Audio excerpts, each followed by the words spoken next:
राधे राधे।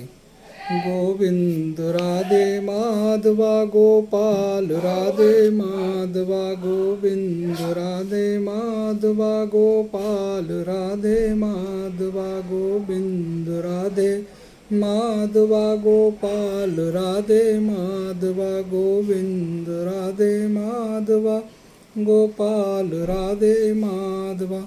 जय जय श्री राधे लाडली लालजू सरकार की जय। नारद भक्ति सूत्र में नारद जी 7वां सूत्र अपना बता रहे हैं। साना कामय माना निरोध रूपत्वार। इसका मतलब है भक्ति कामनी नहीं है, भक्ति योगनी है। भक्ति तभी भक्ति कहलाने के योग्य है जब उसमें कामना का लेस मात्र भी न रहे। रूप गोस्वामी जी कहते हैं, अन्या अभिलाषता शून्यम ज्ञानम कर्मा ध्यान व्रतम आनुकूल्येन कृष्णानुशीलनम भक्तिर उत्तमः। वही भक्ति उत्तम है जिसमें कामना का वासना हो।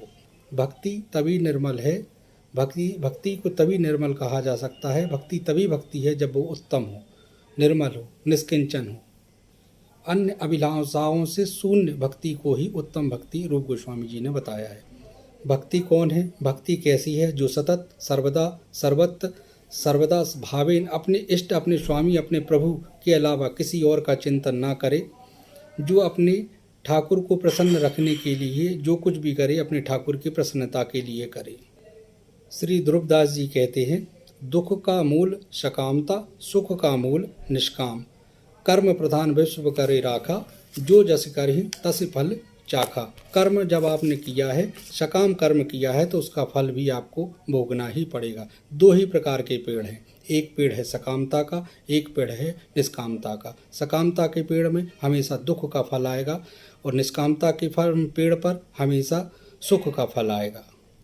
आपने जिस सकामता या निष्कामता जिस चीज़ का बीज बोया है उसके लिए आपको तैयार रहना पड़ेगा। आपने जो किया है उसका फल आपको भोगना ही पड़ेगा। अवश्यमेव भोक्तव्यम कृतम कर्म शुभासम शुभा शुभम। One day have to pay with compound with interest, no one can save us. This is the universal truth. सकामता में हम हमेशा देखते हैं, कभी सुख हमें वस्त्रों में है, कभी गाड़ी में है, कभी घोड़ा में है, कभी मकान में है, कभी जायदाद में है, कभी बच्चों में है, कभी संबंधों में है। पर ये वास्तव में सुख संसार में सुख है नहीं। थोड़ी देर के लिए दिखता ज़रूर है कि इसमें सुख है और सुख थोड़ी देर के लिए अच्छा भी लगता है, लेकिन ये सुख है नहीं, क्योंकि इस संसार का नाम ही दुखालय है। आप देखें, जब एक बहेलिया जाल बिछाकर दाना डालता है, दाना डालने के बाद जाल बिछाकर छोड़ देता है। जब पंछी आता है, पंछी आने के बाद दाना चुगने में शुरू में तो उसको बहुत अच्छा लगता है, बहुत बढ़िया लगता है कि आज चलो बिना परिश्रम करे हमें भोजन मिल गया, इतना बढ़िया भोजन मिल गया। लेकिन उसके बाद उसको दाना तो दिखाई दे रहा है, लेकिन वो जाल नहीं दिखाई दे रहा। जब वो जाल नहीं दिखता और जब वो रस लेने लगता है उसमें, और फिर बहेलिया उस जाल को खींच देता है और फिर पंछी फंस जाता है। यही स्थिति हमारी जीव की है। इस जाल को कोई गुरु कृपा से, प्रभु कृपा से जान पाता है, देख पाता है और उससे बच पाता है। कोई बहुत ही बिरला कोई होता है जो इस जाल से, इस संसार में भगवान की माया से बच पाता है, वो भी गुरु कृपा से या प्रभु कृपा से। हम और आप जाल में फंसने के लिए तो स्वतंत्र हैं, जाल से निकलने के लिए स्वतंत्र नहीं हैं। हम जाल में अपनी इच्छा से जा तो सकते हैं, लेकिन आ नहीं सकते अपनी स्वतंत्रता से। जीव केवल कर्म करने में स्वतंत्र है, फल भोगने में नहीं। इस जाल से निकलने की युक्ति केवल भक्ति है, भक्ति है, भक्ति है। कबीरदास जी अपने एक पद में कहते हैं, हम तो बच गए साहिब की कृपा से। नारद जी अपने 7वें सूत्र में यही बताना चाह रहे हैं कि भक्ति जो है वो कामनाओं से शून्य है। सकामता भक्ति कभी होती ही नहीं है।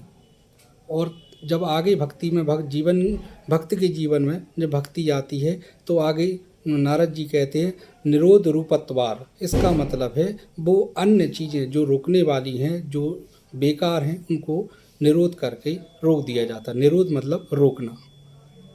जो चीज़ भक्त के लिए नुकसानदायक है उन्हें भक्ति महारानी वो भक्त के पास आने ही नहीं देती हैं, रोक देती हैं। इसी का मतलब है निरोध रूपत्वार। सानय कामय माना निरोध रूपत्वार। राधे राधे।